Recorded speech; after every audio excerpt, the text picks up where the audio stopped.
இயேசு நாமத்தில் வாழ்த்துக்கள். நீதிமொழிகளின் புஸ்தகம் 15வது அதிகாரம் 4வது வசனம். ஆரோக்கியம் உள்ள நாவு ஜீவ விருட்சம், நாவின் மாறுபாடோ ஆவியை நொறுக்கும். நம்முடைய வார்த்தைகளை குறித்து நம்ம மிகவும் ஜாக்கிரதையாக இருக்க வேண்டும் என்று வேதம் அப்பப்பொழுது நமக்கு கற்றுத்தருகிறது. ஒரு வாலிப பையன் இருந்தான், சகோதரன் இருந்தான், பெரும் கோபக்காரன். எடுத்தெறிந்து எல்லாரையும் பேசுவான். திடீர் என்று கோபம் வந்துவிடும். தகாத வார்த்தைகளால் திட்டி விடுவான்.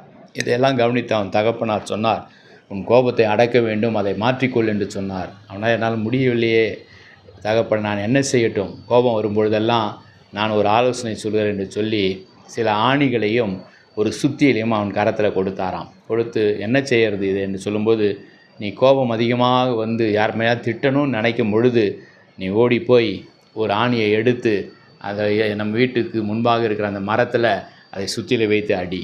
இப்படியாக அவன் கோபப்படும் பொழுதெல்லாம் அவன் ஓடி போய் ஆணிகள் அடித்து அந்த மரம் முழுவதும் ஒரு ஆணிகளாக இருந்ததை பார்த்த உடனே அவனுக்குள்ள ஒரு பெரிய மனமாற்றம் வந்தது. ஐயோ, இவ்வளவு பேர் இடத்துல நான் இப்படி கோவப்படுறேன். என் தாய் இடத்துல, என் தகப்பன் இடத்துல, என் சகோதரன் இடத்துல, என் சகோதரி இடத்துல, என்னுடைய தாத்தா, என் பாட்டி, எல்லா இடத்துலையும் நான் கோபப்பட்டிருக்கிறேனே. இந்த மாதத்தில் இத்தனை காரியங்கள், மாதத்தில் இருக்கிறது 30 நாட்கள் என்றால் நான் 37 ஆணிகளை அடித்திருக்கிறேனே என்று அவன் வருத்தப்பட்டு கோபத்தை நான் விட்டு விடுகிறேன் என்று மனம் மாறினானாம். பாருங்கள், மாறின உடனே அவன் தகப்பனார் சொன்னார், இப்போ நீ மனம் மாறிவிட்டாய், ரொம்ப சந்தோஷம், எல்லா ஆணிகளையும் நீ பிடுங்கு என்று சொன்னாராம்.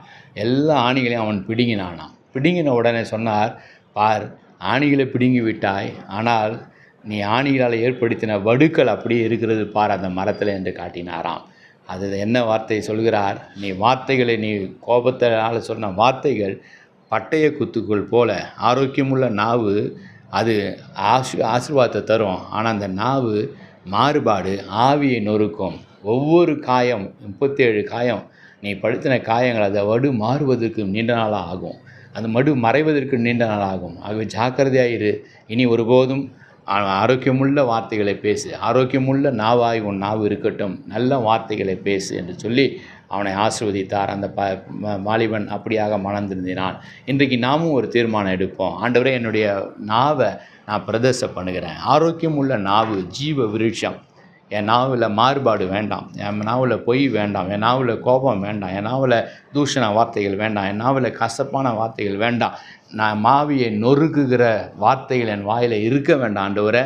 மற்றவர்களை கட்டுகிற, மற்றவர்களை ஆசீர்வதிக்கிற வார்த்தைகளே நான் பேச, என் வார்த்தைகள் ஜீவ விருட்சமாக இருக்க என்னை நான் ஒப்பு கொடுக்குறேன் என்று சொல்லுவோம். கர்த்தர் ஆசீர்வதிப்பார். ஜெபிப்போம். அன்பின் பிதாவே, எங்களை ஒப்பு கொடுக்குறோம், எங்களை பயன்படுத்துங்க, எங்களை ஆசீர்வதிங்க, எங்களுக்கு அப்படிப்பட்ட ஆவியால் எங்களை நிரப்புங்க. ஆரோக்கியமுள்ள நாவை எங்களுக்கு தாங்க. அது மற்றவர்களுக்கு ஜீவனையும் ஜீவ விருட்சமாய் கனியாகவும் அது இருக்க அப்பா ஆசீர்வதிங்க. இயேசு மூலமாக நல்ல பிதாவே, ஆமேன். God bless you.